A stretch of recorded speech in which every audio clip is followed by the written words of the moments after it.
नमस्कार विद्यार्थी मित्रांनो, तुम्हा सर्वांचं खूप खूप स्वागत आहे आपल्या या यूट्यूब चॅनलवर। विद्यार्थी मित्रांनो, आपण सामान्य विज्ञान जो इयत्ता 6वीचा हा जो विषय आहे सामान्य विज्ञान, तर या विषयामधील आपण संपूर्ण पाठ जे आहे तर हे पाठ आपण अभ्यास करणार आहोत।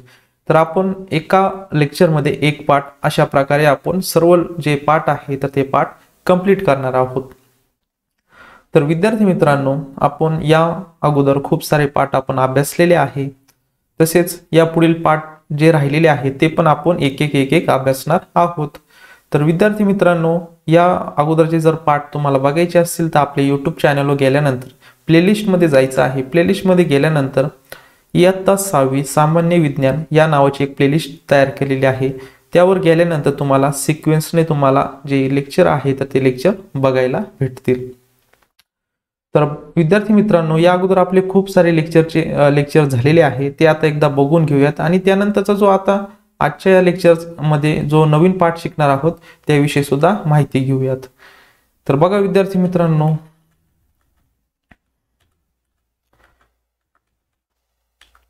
अनुक्रमणिका जी आहे तर त्या अनुक्रमणिका बघूयात।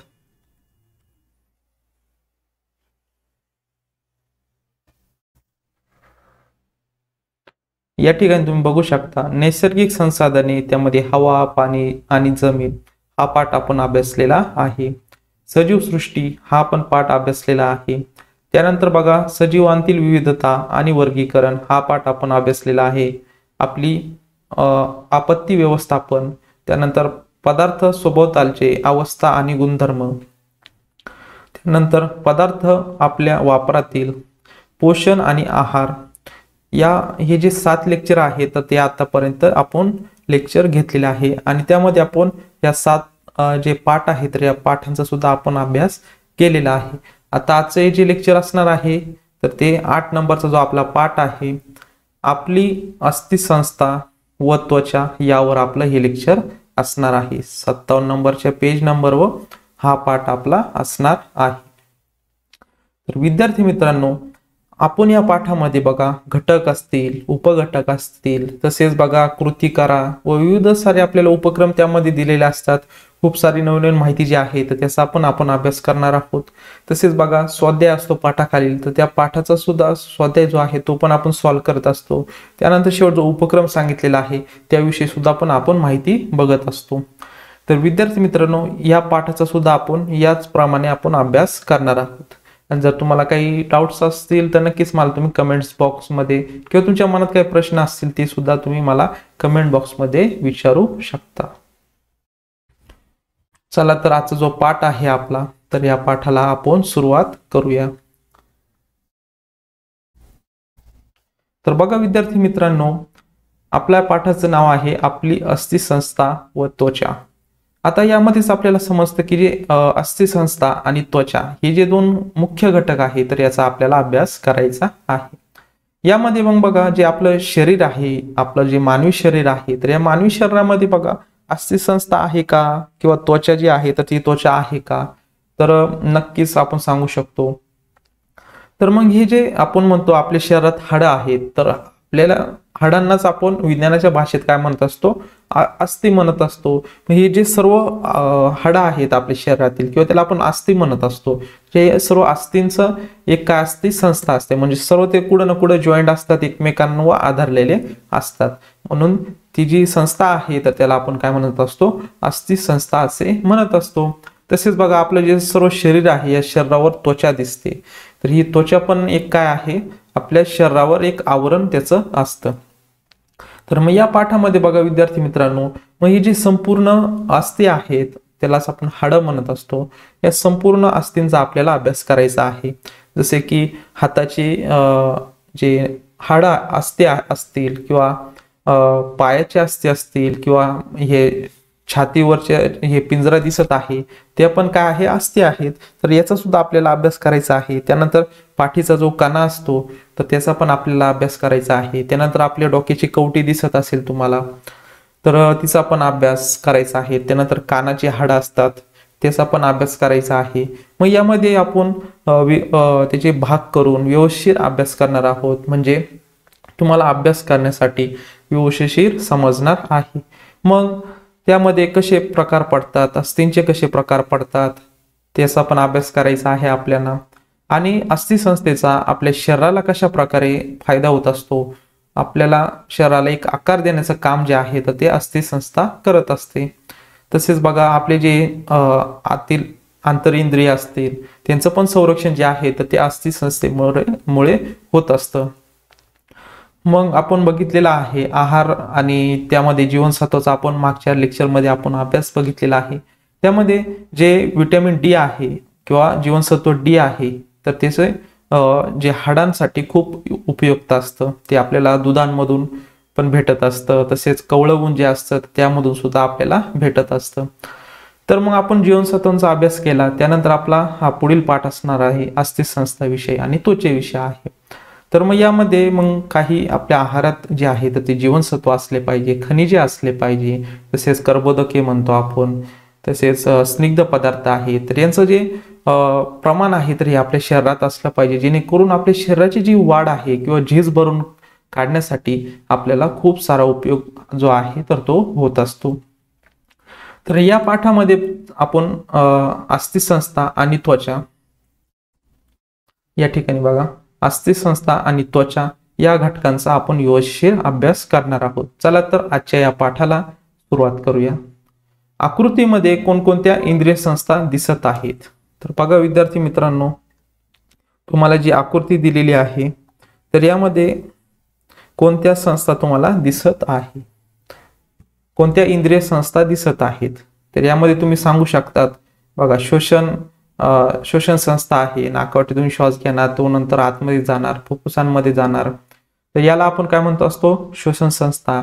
त्यानंतर बघा पचन संस्था आहे, तोंडावाटे आपण अन्न घेतो, अन्न नलिकेतून आतमध्ये येतं। त्यानंतर बघा पुढची जी प्रोसेस आहे तर ती आपण म्हणू शकतो पचन संस्था म्हणू शकतो, श्वसन संस्था झाली। तशाच प्रकारे बघा यामध्ये बघा हे सर्व हाडं आहेत, त्यालाच आपण अस्थि म्हणत असतो, ही पण काय आहे एक अस्थि संस्था आहे। बघा मागील इयत्तेमध्ये आपण शरीरातील काही इंद्रिय संस्था व त्यांचे कार्य व शरीरातील त्यांच्या ठिकाणे यांची ओळख करून घेतली आहे। बघा आपण इयत्ता 5वीचं जे आपण लेक्चर घेतलेले आहे ते पण तुम्हाला आपल्या YouTube चॅनलवर भेटून जातील। तर त्यामध्ये आपण काय केलेलं आहे तर जे शरीरातील जे इंद्रिय संस्था आहे तर त्याचे कार्य कोणकोणते, तसेच कोणत्या ठिकाणी ह्या संस्था आहेत त्याचा सुद्धा आपण अभ्यास बघितलेला आहे। त्या आधारे खालील तक्ता रिकाम्या जागी योग्य शब्द भरायचे आहे।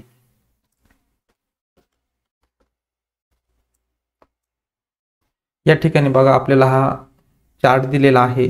तर मग हृदयाचे कार्य काय आहे तर ते तुम्हाला लिहायचं आहे। आता तुम्ही मागील इयत्तेमध्ये अभ्यास केलेला आहे, हृदयाचं कार्य काय असणार आहे तर ते तुम्हाला लिहायचं आहे, फुफ्फुसांचं, तसेच आतड्यांचं, तसेच मेंदूचं। आता तुम्ही सांगू शकता हृदयाचं जे आहे तर ते रक्त जे आहे रक्ताभिसरणाची जी प्रक्रिया आहे तर ती हृदयामध्ये होत असते। त्यानंतर पोकळी म्हणजे काय तर बघा पोकळी म्हणजे काय या ठिकाणी त्याचं माहिती दिलेली आहे। शरीराच्या पोकळीमध्ये विविध इंद्रिये सुरक्षित असतात।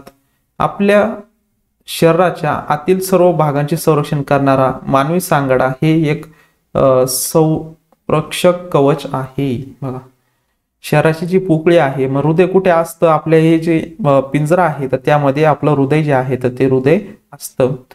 त्यानंतर फुफ्फुस जे आहे तर मग जे आपला छातीचा पिंजरा आहे त्याच्या खाली बघा या ठिकाणी आपले जे पिंजरा आहे तर त्यामध्ये आपल्याला फुफ्फुसे बघायला मिळतात। त्यानंतर आतडे जे आहे तर या ठिकाणी जे पोट आहे आपलं तर त्या पोटामध्ये किंवा वरती बघा या ठिकाणी तुम्हाला फुफ्फुसे दिसतील। त्यानंतर बघा आतडे दिलेले आहे या ठिकाणी तुम्ही बघू शकता। त्यानंतर मेंदू जो आहे तर तो मेंदू इथे डोक्यामध्ये असतो, म्हणजे त्याची जे ठिकाण आहे तर ते ठिकाण तुम्ही सांगू शकता।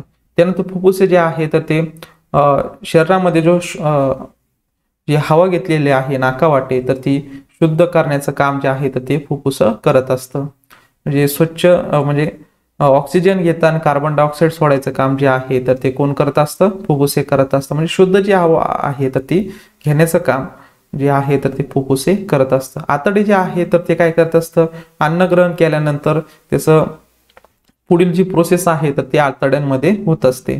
त्यानंतर बघा मेंदू जे आहे तर ते शरीरावर काय करत असतं, नियंत्रण ठेवत असतं. मग मेंदू जो आहे तर तो डोक्याच्या कवटीत आहे, त्यानंतर आतडे पोटामध्ये आहे, या ठिकाणी तुम्ही सांगू शकता. अशा प्रकारे त्याची माहिती व्यवस्थित तुम्हाला लिहायची आहे. त्यानंतर बघा, कधी कधी आपण खेळताना पडतो किंवा आपल्याला अपघात होतो, तेव्हा आपल्या हाताचे किंवा पायाचे हाडे मोडते, यालाच आपण काय म्हणत असतो, अस्थिभंग असे म्हणत असतो. बघा, जेव्हा तुम्ही कधी लहानपणी खेळत असताना तुमच्या हाताला इजा झाली असेल किंवा पायाला इजा झालेली असेल, त्यावेळेस हाताचे किंवा पायाचे हाड मोडले असतात, त्याला आपण काय म्हणत असतो, अस्थिभंग असे म्हणत असतो. अस्थि म्हणजेच काय, हाडे. आपण सुरुवातीलाच आपण बघितलेलं आहे. अस्थि म्हणजे काय, हे जे हाडं आहे तुमच्या हाताचे, पायाचे, सर्व शरीरात जे हाडं आहेत तर त्यांना आपण काय म्हणत असतो, अस्थि असे म्हणत असतो. तर बघा, अस्थिभंग झालेल्या व्यक्तीला असहाय्य वेदना होतात व ज्या भागाला अस्थिभंग झाला आहे तेथे लगेच सूज येते. बघा, तुम्ही हे बघितलंच असेल, ज्या ठिकाणी आपलं हाड मोडतं त्या ठिकाणी आपल्या त्या ठिकाणचं जे जागा आहे तर त्याला सूज आलेली आपल्याला दिसून येत असते. म्हणजे आपण ओळखू शकतो एखाद्या विद्यार्थ्याला किंवा एखाद्या व्यक्तीला जर त्याचं हाड मोडलेलं असेल, त्या ठिकाणी जास्त सूज आलेली असेल तर आपण सांगू शकतो त्याचा अस्थिभंग झालेला आहे, म्हणजेच त्याचे हाड जे आहे त्या ठिकाणचं मोडलेलं आहे असं आपण सांगू शकतो. तुमच्या एखाद्या मित्राला अपघात झाला व त्याच्या पायाचे हाड मोडले तर तुम्ही काय कराल. बघा, या चित्रामध्ये सुद्धा आपल्याला दिलेला आहे, हा जो व्यक्ती आहे किंवा विद्यार्थी आहे तर याच्या पायाचं जे हाड आहे तर या ठिकाणी फ्रॅक्चर झालेलं आहे. या ठिकाणी त्याला काय जी आहे तर ती सूज आलेली आपल्याला दिसून येत आहे. तर मग आपल्याला काय सांगितलेलं आहे, तुमच्या एखाद्या मित्राला अपघात झाला व त्याच्या पायाचे हाड मोडले तर तुम्ही काय कराल. तर मग तुम्ही त्या व्यक्तीला जो आहे तर त्या ठिकाणी हाड मोडला असेल त्या ठिकाणची जी हालचाल आहे तर ती हालचाल होऊन दिली नाही पाहिजे, जेणेकरून ते हाडाला किंवा त्या जागी इजा जास्त होऊ नये. त्याला व्यवस्थित म्हणजे त्या ठिकाणी धक्का न लागता व्यवस्थित त्याचा जे पाय आहे तर तो व्यवस्थित ठेवला पाहिजे आणि त्यानंतर बघा दवाखान्यामध्ये त्याला नेलं पाहिजे. तर मग बघा विद्यार्थी मित्रांनो, अपघात झाल्यावर अस्थिभंग झालेल्या भागाची हालचाल होऊ देऊ नये. बघा, ज्या ठिकाणी अस्थिभंग झालेला आहे म्हणजे ज्या ठिकाणचं हाड मोडलेलं आहे तर मग त्या भागाची हालचाल होऊन द्यायची नाही, तो स्थिर ठेवावा व वैद्यकीय उपचारासाठी घेऊन जावे. बघा, मग नंतर दवाखान्यामध्ये गेल्यानंतर ज्या भागाला सूज आलेली आहे त्या भागाची मग काय करतात डॉक्टर, क्षय किरण प्रतिमा घेत असतात. त्याला आपण इंग्लिशमध्ये काय म्हणत असतो, एक्सरे इमेज असे म्हणत असतो. मग डॉक्टर काय करतात, ज्या ठिकाणी अस्थिभंग झालेला आहे मग त्याचं एक्सरे काढत असतात, त्यालाच मराठीत आपण क्ष किरण प्रतिमा असे म्हणत असतो. मग क्ष किरण प्रतिमेचा शोध कोणी लावला, आपल्याला प्रश्न पडलेला असेल. मग ही नेमकी क्ष किरण काय आहे, मग त्यामध्ये आपल्याला समजून येतं की नेमकी जे हाड आहे तर ते हाड कोणत्या ठिकाणी क्रॅक गेलेला आहे, एका ठिकाणी मोडलेला आहे की 2 ठिकाणी का 3 ठिकाणी, हे आपल्याला व्यवस्थित आणि ॲक्युरेट कळतं. मग ते कळाल्यानंतर आपल्याला व्यवस्थित त्यावर बँडेज जे आहे किंवा जो उपचार आहे पुढील जो तर तो व्यवस्थित केला जातो.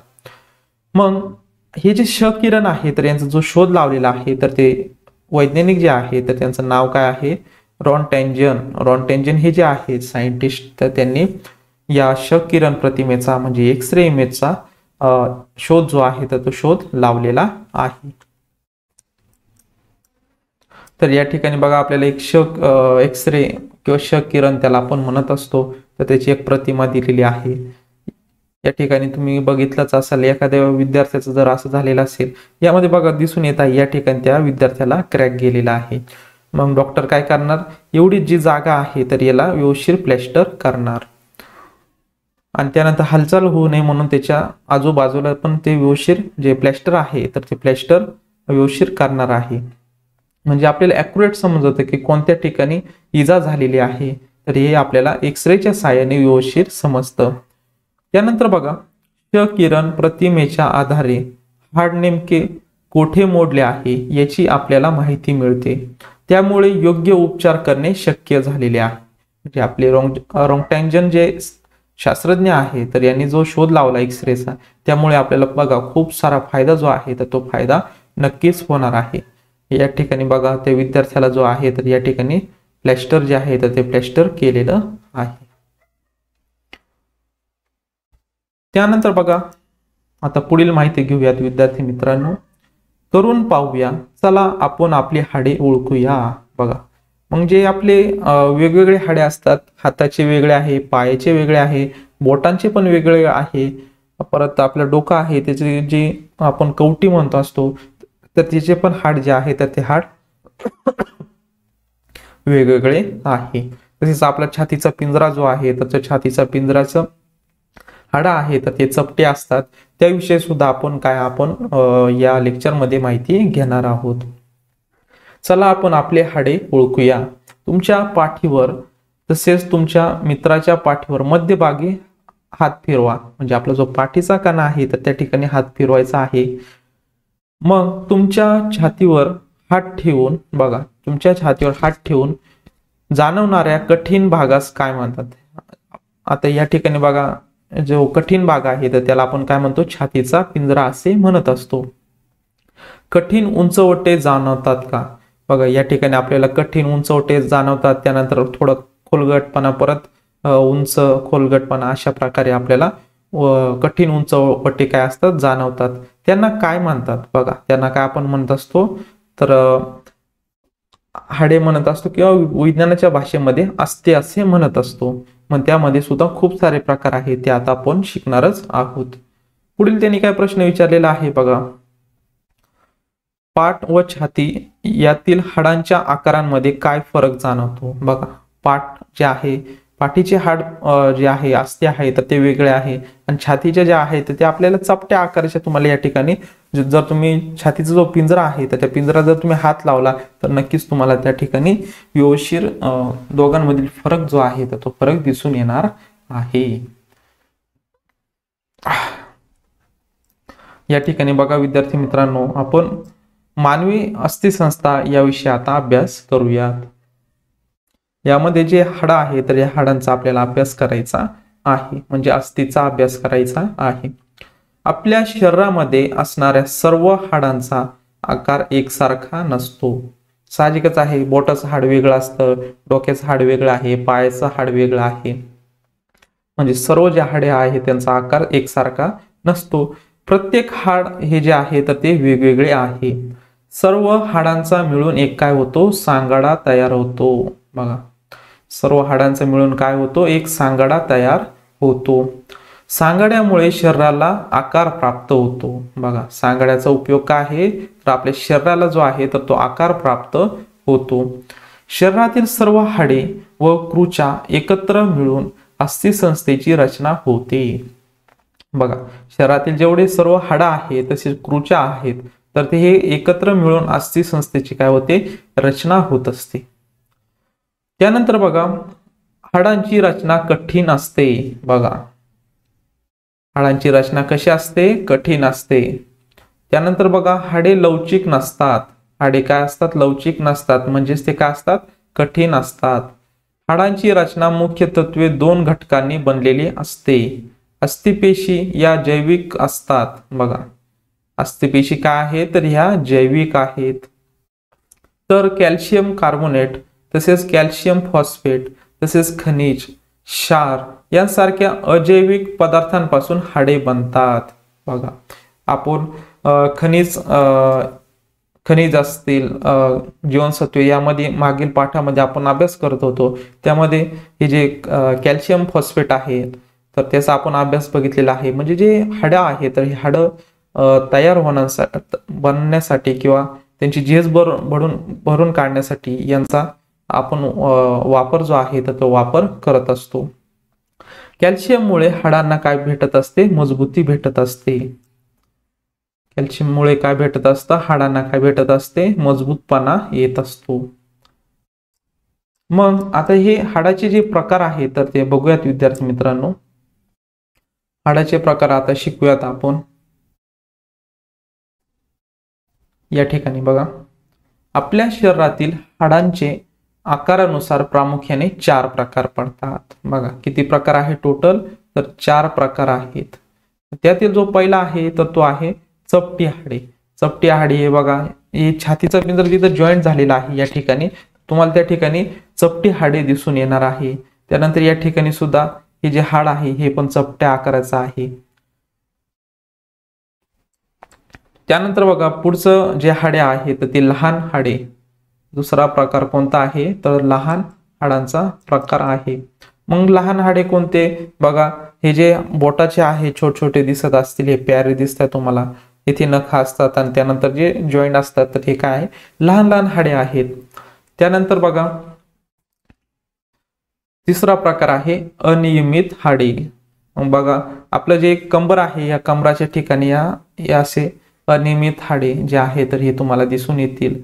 त्यानंतर बघा पुढील जो प्रकार असणार आहे चौथा तर तो आहे लांब हाडे। या ठिकाणी बघा हे जे लांब हाडे आहेत तर ते बघा, जो आपला हा दंड आहे हाताचा इथून जॉईंट आहे बघा, तर या ठिकाणी जे हाड आहे तर हे हाड जे आहे तर ते लांब हाड असतं। त्यानंतर पायाच्या मांडीचं जे हाड आहे तर हे पण काय आहे, लांब हाडांमध्ये मोडत असतं। तर त्यामध्ये बघा विद्यार्थी मित्रांनो, शरीराला निश्चित आकार देऊन आधार देणाऱ्या तसेच शरीराच्या आतील नाजूक इंद्रियांचे रक्षण करणाऱ्या संस्थेला अस्थिसंस्था असे म्हणतात। बघा शरीराला निश्चित आकार देऊन आधार बघा, शरीराला हाडांमुळे काय होतं, एक आकार मिळत असतो, तसेच आधार पण मिळत असतो। आपण चालत असताना किंवा आपले हात वगैरे चालत असताना काय भेटत असतो, एक आधार आपल्याला शरीराला भेटत असतो। शरीराच्या आतील नाजूक इंद्रियांचे रक्षण करणाऱ्या संस्थेला अस्थिसंस्था असे म्हणतात। बघा इंद्रियांचे जे रक्षण करणाऱ्या संस्थेला आपण काय म्हणत असतो, अस्थिसंस्था असे म्हणत असतो। आपल्याला ही व्याख्या जी आहे तर परीक्षेला येऊ शकते, सोपी आहे। शरीराला निश्चित आकार देऊन आधार देणाऱ्या तसेच शरीराच्या आतील नाजूक इंद्रियांचे रक्षण करणाऱ्या संस्थेला अस्थिसंस्था असे म्हणतात। जे आपल्या शरीरामध्ये त्या हाडांमुळे आकार मिळतो, तसेच बघा शरीराला आधार पण मिळतो आणि जे आपले आंतर इंद्रिय आहे तर त्यांचं संरक्षण पण जे आहे तर ते हाडांमुळे आपल्या शरीराचं जे आहे किंवा आंतर इंद्रियांचं संरक्षण होत असतं। यालाच आपण काय म्हणत असतो, म्हणजे नाजूक इंद्रियांचे रक्षण करणाऱ्या संस्थेला आपण काय म्हणत असतो, अस्थिसंस्था असे म्हणत असतो।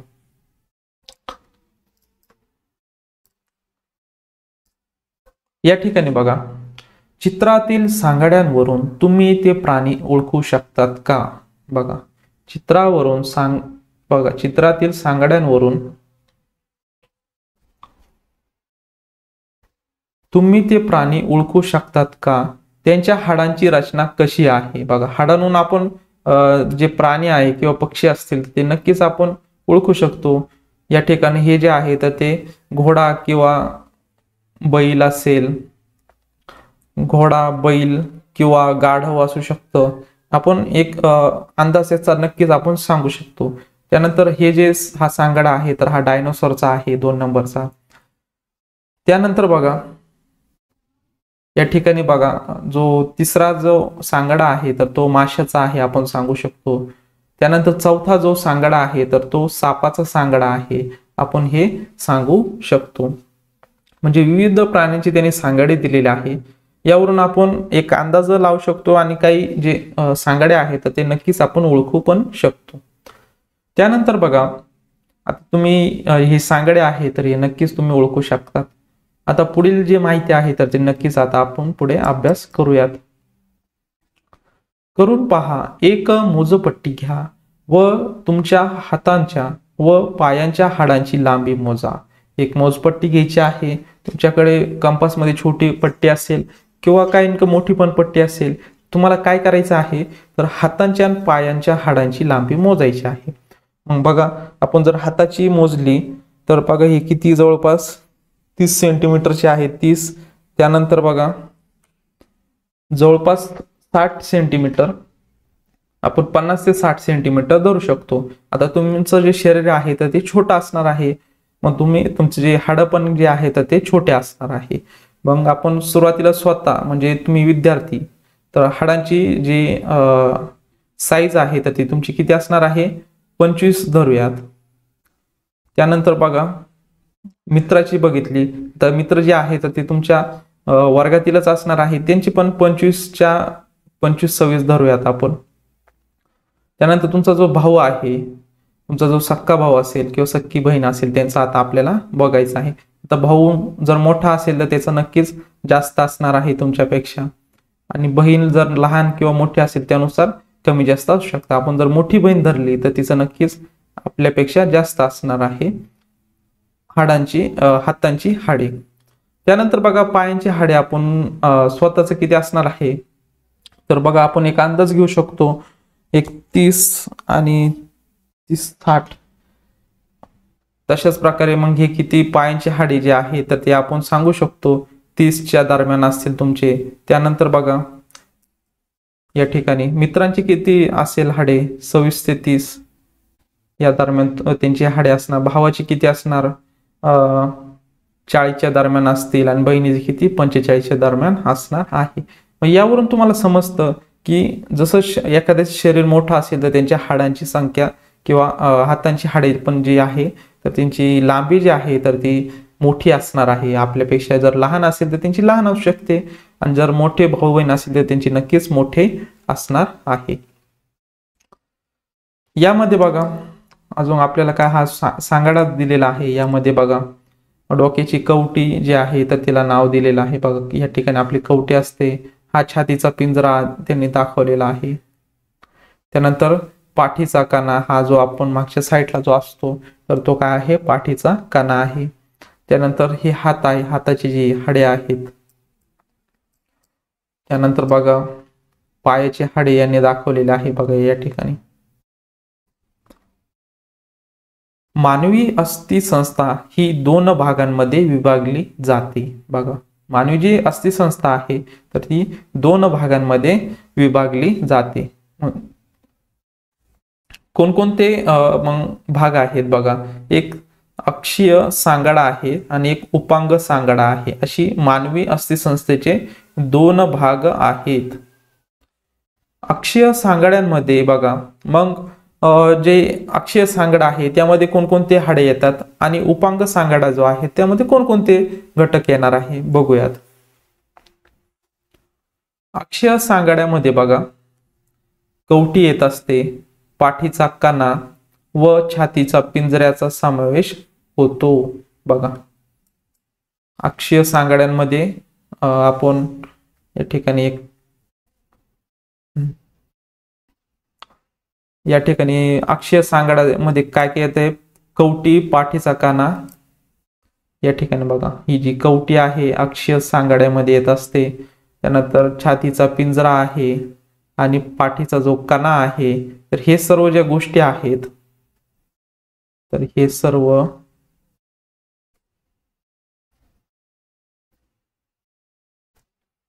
या ब्ल्यू कलरच्या पेन मध्ये बघा मी दिलेला आहे. तर हे काय आहे, अक्षीय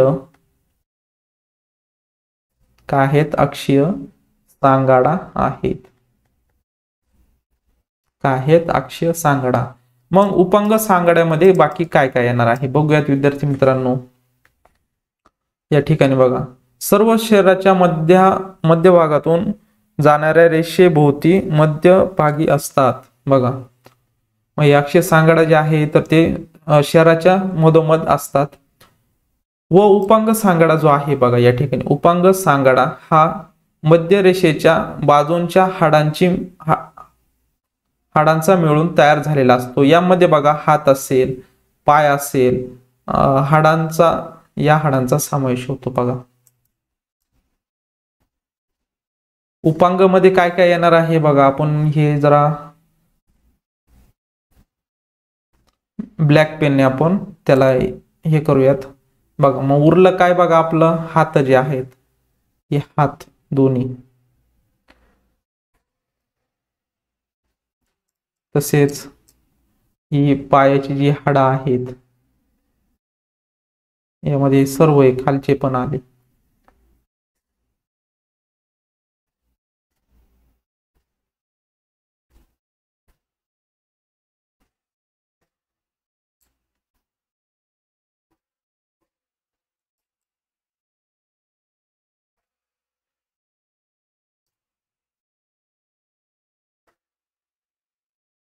या ठिकाणी जे ब्लॅक कलरचे पेन आपण दाखवलेले आहेत, तर हे काय आहे, सर्व उपांग सांगाडा आहे. काय आहेत? उपांग सांगाडा.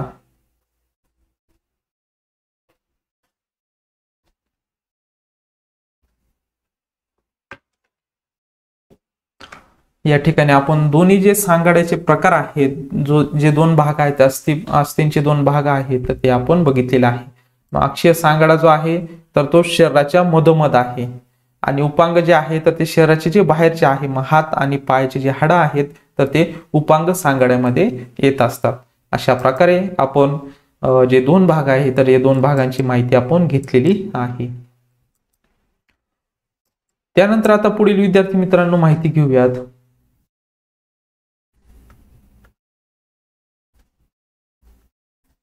आपल्या शरीराची वाढ होताना हाडांची लांबी व आकार वाढत जातो. लहान मुलांच्या वयानुसार त्यांच्या हाडांची लांबी व आकारांचा फरक दिसून येतो, परंतु शरीराची वाढ ही एका विशिष्ट मर्यादेपर्यंतच होते.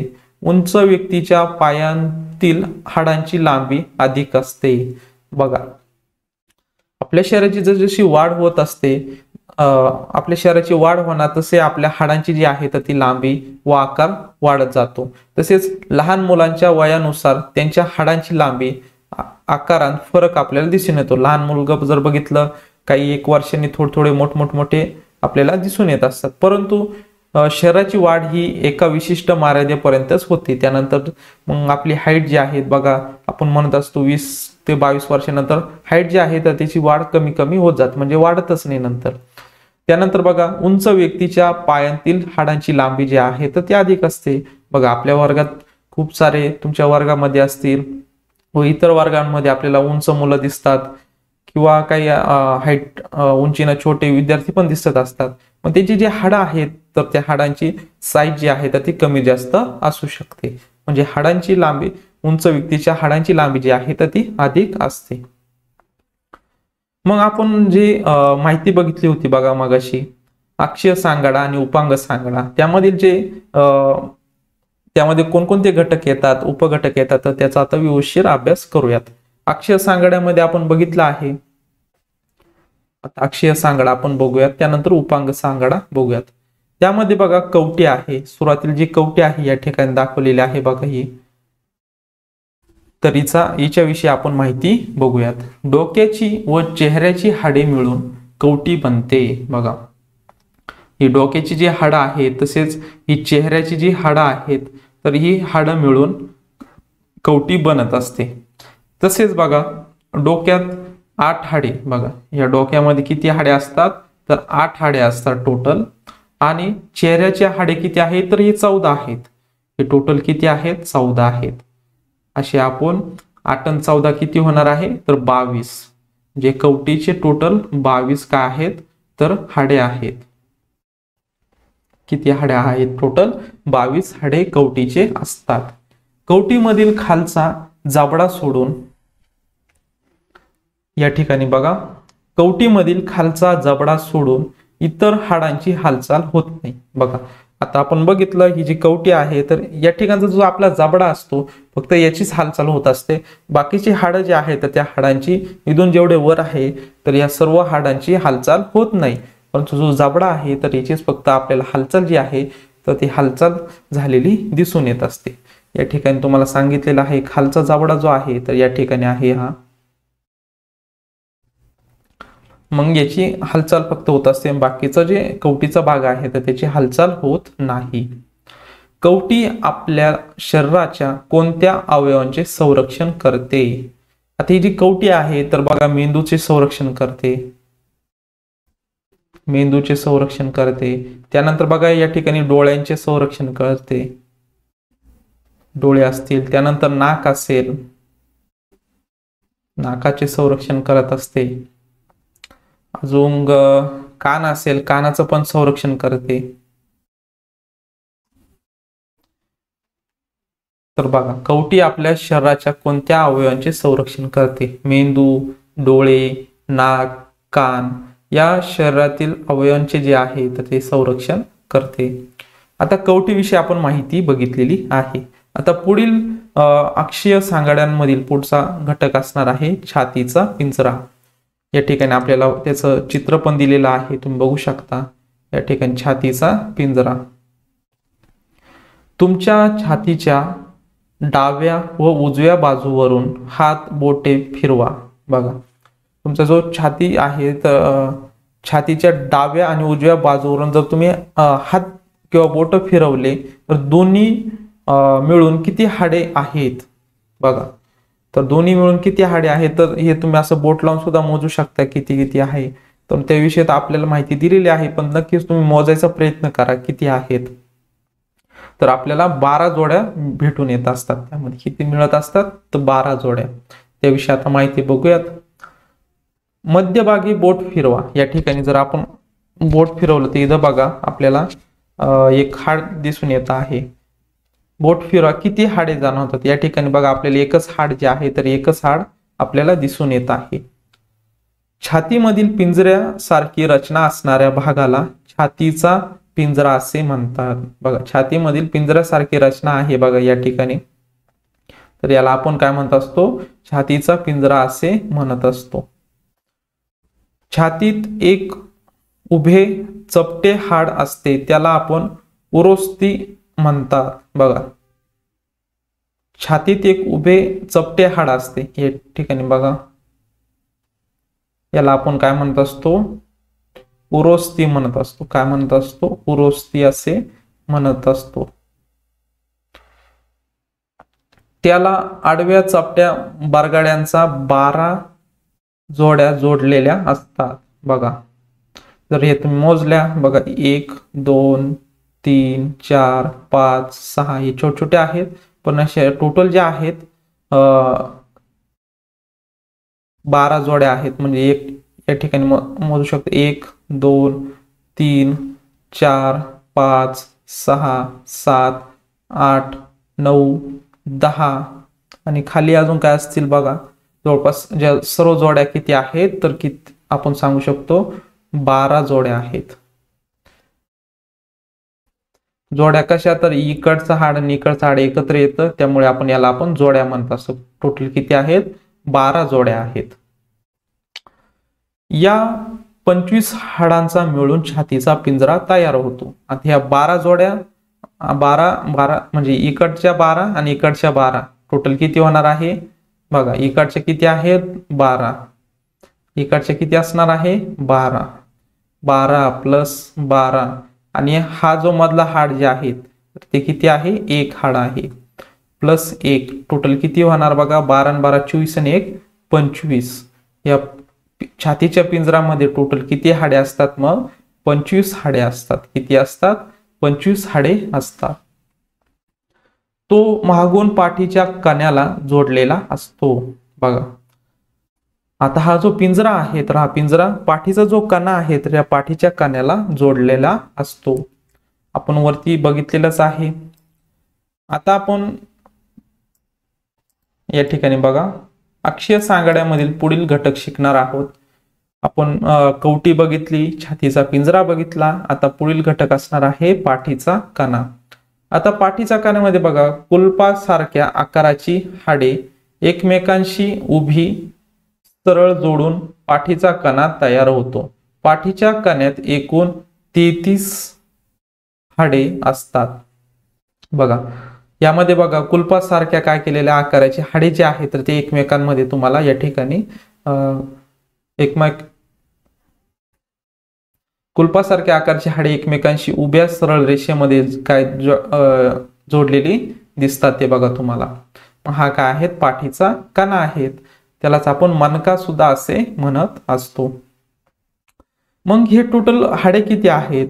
म्हणजेच जो पाठीचा कणा आहे तर या पाठीच्या कण्यामध्ये टोटल किती हाडे असतात? तर 33 हाडे असतात.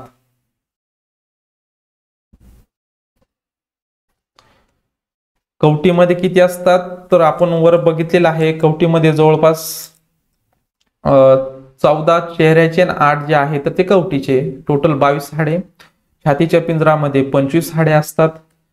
त्यानंतर पाठीच्या कान्यामध्ये किती हाडे असतात तर 33 हाडे असतात. त्यातील प्रत्येकाला मणका म्हणतात. बघा, त्यातील प्रत्येकाला काय म्हणत असतात, हे जॉईंट जे झालेले आहे त्याला आपण मणका म्हणत असतो. अशा प्रकारे ती सर्व हाडे लवचिक असतात, म्हणूनच त्यामुळे आपल्याला खाली वाकता येते, तेच इकडे तिकडे वळता येते. मग हे कशामुळे शक्य आहे, मणक्यामुळे शक्य आहे. जर मणका जर आपला एकच हाड असं सरळ तर आपल्याला वाकता आलं नसतं, खाली बघता नसतं आलं व्यवस्थित. म्हणून जो मणका आहे तर तो मणका आपला लवचिक असल्यामुळे आपल्याला पाठीची हालचाल किंवा आपल्याला इकडं तिकडं बघता येत असतं. बघा, पाठीचा कणा मेंदूतून निघणाऱ्या चेतारज्जूचे संरक्षण करतो. बघा, या ठिकाणी तुम्हाला रज्जू जे आहे तर या ठिकाणी तुम्हाला बघायला भेटतील. तर याचं संरक्षण जे आहे तर तो पाठीचा मणका जो आहे तर तो पाठीचा कणा म्हणत असतो त्याला. तर तो पाठीचा कणा याचे संरक्षण करत असतो. याविषयी आपण माहिती जी आहे तर ती इयत्ता 5वी मध्ये बघितलेली आहे. आपल्याला पाठीचा कणा नसता तर काय झाले असते. बघा, आपल्याला पाठीचा कणा नसता तर आपलं शरीर जे आहे तर ते पूर्ण लूज झालं असतं व्यवस्थित, म्हणजे पूर्ण जड वर करता नसतं आलं लई वेळ आणि लई वेळ खाली पण नाही, खूप असं लूज जे आहे तर ते शरीर असतं आपलं. तसेच हालचाल करताना खूप सारा आपल्याला त्रास झाला असता. तर मग अशा प्रकारे आपण जो सांगाडा जो आहे तर त्या सांगाड्यामध्ये जो पहिला प्रकार आहे अक्षीय सांगाडा, अक्षीय सांगाड्याचा आपण अभ्यास केलेला आहे. अक्षीय सांगाड्यामध्ये आपण कवटी असेल, छातीचा पिंजरा, पाठीचा कणा असे 3 जे घटक आहे तर त्यांचा व्यवस्थित अभ्यास केलेला आहे. त्यामध्ये किती हाडे असतात त्याचं पण आपण व्यवस्थित आपण एक एक हाडांचा आपण माहिती जी आहे तर ती माहिती घेतलेली आहे. पण तुम्हाला जर प्रश्न आला कवटीमध्ये सर्व किती हाडे असतात तर 22, चेहऱ्याचे 14 आणि 8 जे आहे तर ते 8 कवटीचे असतात. या ठिकाणी बघा, डोकं आहे तर याचे 8 असतात आणि 14 जे आहे तर हे त्वचेचे हाडे असतात. असे मिळून 22 हाडे असतात. छातीचा पिंजरा त्याचे हाडे किती असतात तर 25 असतात. हे 12 इकडचे 24 आणि हा मधला जो आहे तर तो 1 धरून 25.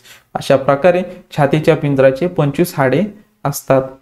त्यानंतर मग पाठीचा कणा, पाठीच्या कण्याचे बघा जो मणका आहे तर हे किती असतात हाडे, 33 हाडे असतात. म्हणून सर्व जो पाठीचा कणा आहे तर त्यामध्ये आपल्याला 33 हाडे आपल्याला दिसून येत असतात. अशा प्रकारे हा जो अक्षीय सांगाडा आहे त्याची माहिती बघितलेली आहे. पुढील दुसरा जो भाग आहे उपांग सांगाडा, त्याविषयी आता माहिती बघूयात.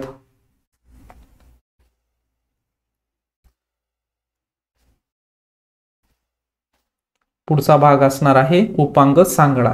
मग उपांग सांगाड्यामध्ये काय येत असतात, हाताचे आणि पायाचे हाडे येत असतात. यामध्ये बघा, मानवी शरीरात 2 हात व 2 पाय असतात. हात व पायांच्या विविध भागांमध्ये अनेक हाडे असतात. ती एकमेकांना सांध्यांनी जोडलेली असतात. बघा, मग हाताची आणि पायाची जी हाडे आहेत तर हे उपांग सांगाड्यामध्ये येत असतात. मग ते एकमेकांना जॉईंट कसे केले जातात तर ते सांध्यांनी जोडलेले असतात. तर त्याविषयी आपण माहिती घेऊयात. त्या अगोदर महत्वाची एक माहिती त्यांनी दिलेली आहे ती आपण अभ्यासूयात.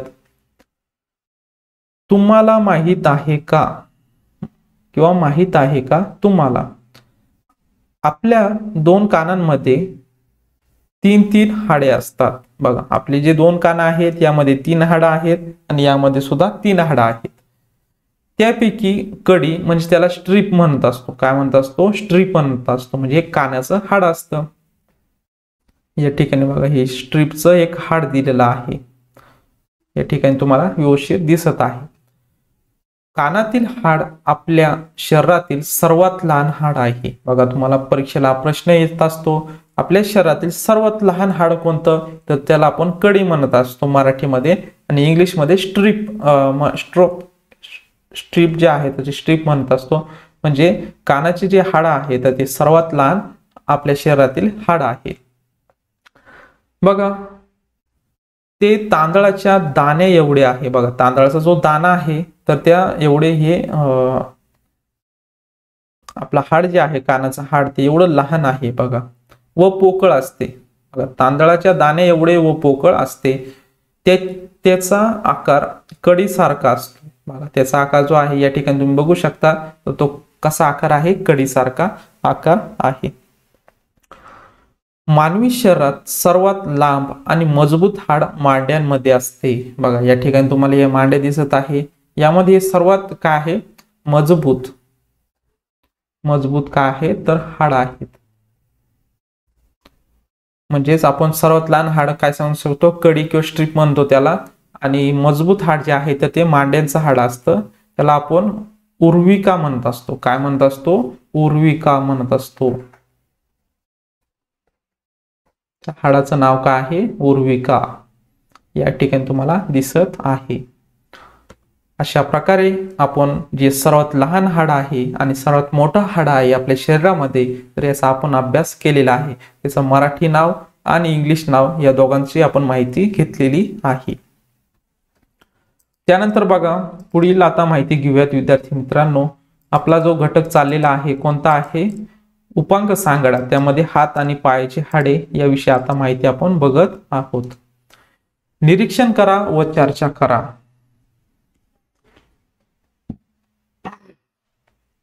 या ठिकाणी निरीक्षण करायला लावले आणि चर्चा करायची आहे तुम्हाला. प्रयोगशाळेतील मानवी सांगाडा अस्थिसंस्थेचे किंवा चित्राचे निरीक्षण करून शरीरातील हाडांची 4 प्रकारांत विभागणी करा. या हाडांचे काय उपयोग होतात याविषयी वर्गात चर्चा करा. बघा प्रयोगशाळेतील जो मानवी सांगाडा आपल्याला दाखवलेला आहे किंवा आपल्याला या तुमच्या पाठ्यपुस्तकामध्ये सुद्धा तो सांगाडा दाखवलेला आहे. याचं काय करायचं आहे, बघा शरीरातील हाडांची 4 प्रकारांत विभागणी करायची आहे. या हाडांचे काय उपयोग होतात याविषयी वर्गात तुम्हाला चर्चा करायची आहे. त्याविषयी मग एकाने जे हाताचे असतील पायाचे असतील हाडे त्यांचा तुम्ही उपयोग सांगायचा आहे किंवा त्याविषयी तुम्ही माहिती सांगू शकता. त्यांनी कोणत्या अवयवांचं संरक्षण होतं, त्यामुळे आपल्याला हालचाल करण्यासाठी किंवा इतर काही गोष्टी करण्यासाठी कशा प्रकारे आपल्याला उपयोग होत असतो त्याविषयी तुम्हाला माहिती सांगायची आहे. तुम्ही सर्व विद्यार्थी एकत्र येऊन ग्रुप किंवा गट करून सुद्धा तुम्ही एक एक जे भाग आहे तर या भागांचं तुम्ही माहिती सांगू शकता. करून पहा. डोक्यापासून पायापर्यंत तुमच्या शरीराची वेगवेगळ्या ठिकाणी हालचाल करून बघा. डोक्यापासून तर पायापर्यंत तुमच्या शरीराची वेगवेगळ्या ठिकाणी हालचाल करून बघायची आहे. दररोज तुम्ही करतातच. जेव्हा घरून शाळेत येत असताना, त्यानंतर मैदानी खेळ खेळत असताना तुम्ही हालचाल करतच असतात. शरीराचे भाग कोणकोणत्या ठिकाणी वाकतात किंवा फिरवता येतात याचे निरीक्षण करा. तर बघा आपला हात जो आहे तर तो हात पूर्ण 360 डिग्रीने फिरतो. तसेच बघा आपलं जे मनगट आहे तर ते थोडंच फिरत असतं. त्यानंतर हा जे हात आहे तर तो बघा 180 डिग्री मध्येच फिरत असतो. त्यानंतर हा खाली जातो का बघा या ठिकाणी, तर नाही जाणार. याला तर काय होईल, आपलं हाड मोडू शकतं. तर मग अशा प्रकारे तुम्ही निरीक्षण तसंच पायाचं सुद्धा सांगू शकता. जे मांडीचं हाड आहे तर ते मांडीचं हाड बघा 360 फिरतं का. त्यानंतर गुडघ्या खालचं जे हाड आहे तर ते 180 फिरत असतं बघा. त्यानंतर पायाचा जो पंजा आहे तर तो किती फिरतो, थोडाच फिरतो. त्याच्यापेक्षा हाताचा जसा फिरतो तसंच पायाचा जो आहे तर तेवढ्याच अँगलनी फिरत असतो. मग आपल्या शरीरातील हाडे एकमेकांशी अस्थिबंधाने बांधलेले असतात. कशाने बांधलेले असतात किंवा जोडलेले असतात, अस्थिबंधाने. सांधा म्हणजे काय नेमके आता आपण हे बघूयात विद्यार्थी मित्रांनो. ज्या ठिकाणी 2 किंवा 2 पेक्षा जास्त हाडे जोडलेली असतात त्या जोडणीला सांधा म्हणतात. बघा सांधा कशाला म्हणायचं आहे, 2 किंवा 2 पेक्षा जास्त हाडे ज्या ठिकाणी जोडलेली जातात त्याला आपण सांधा असे म्हणत असतो. सांध्याचे किती प्रकार पडतात, तर 2 प्रकार पडतात. ते 2 कोणकोणते आहेत तर ते आता अभ्यासूयात. बघा एक आहे चल सांधा आणि दुसरा कोणता आहे, अचल सांधा. परीक्षेमध्ये प्रश्न येऊ शकतो. सांधा किती प्रकारे आहे, त्याचे प्रकार किती आहेत त्यात दोन प्रकार आहे, एक चल सांधा आणि एक दुसरा आहे अचल सांधा. यामध्ये बघा चल मध्ये हाडांची हालचाल होते. बघा ज्या हाडांची हालचाल होते त्यांना काय म्हणत असतो आपण, चल सांधा असे म्हणत असतो. ज्या हाडांची हालचाल होत नाही त्यांना आपण काय म्हणत असतो, अचल सांधा असे म्हणत असतो. त्यामध्ये कोणते येणार, हाताचे बघा हाडे हालतात का, हालचाल होते का, तर होते. त्यानंतर पाय जे आहे तर ते पायांच्या हाडांची हालचाल होते का, तर होते.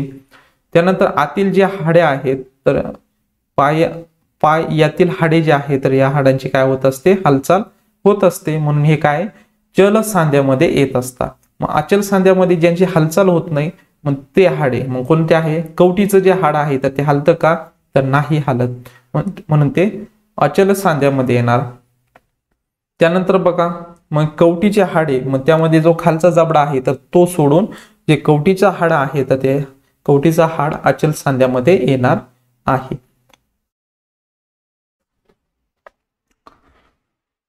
तर बघा विद्यार्थी मित्रांनो, आता जो सांध्याचे प्रकार जे आहेत तर ते सांध्याचे प्रकार आता आपण बघूयात. जसं की आपण चल सांधा बघितलं आणि अचल सांधा बघितलं, त्यामध्येच आपण अजून त्यामध्ये अभ्यास करणार आहोत सांध्यांचे प्रकार.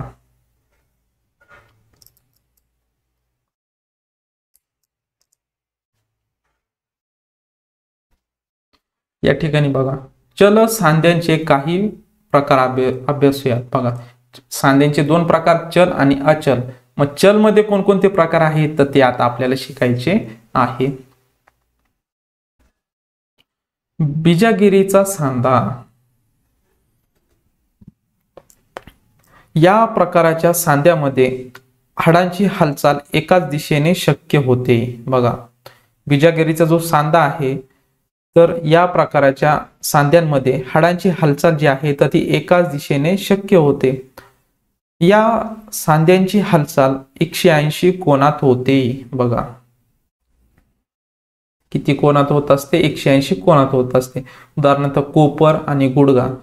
या ठिकाणी कोपर आपण घेतलं तर ते फक्त 180 फिरत असतं एवढ्याच अँगल मध्ये, त्यापेक्षा जास्त फिरेल का, तर नाही फिरणार. म्हणजेच ते बिजागरीच्या सांध्याने जोडलेले असतात. मग हे जे हाड आहे कोपर असेल किंवा गुडघ्याचं जे हाड आहे तर ते कशामध्ये येणार आहे, बिजागरीच्या सांध्यामध्ये येणार आहे. या ठिकाणी आपण बघूयात. या ठिकाणी बघा गुडघा जो आहे आपला, हे गुडघ्याचा हाड दाखवलेला आहे. त्यानंतर या ठिकाणी कोपर जे आहे आपलं कोपर, त्याचं हे हाड आपल्याला दाखवलेलं आहे या ठिकाणी.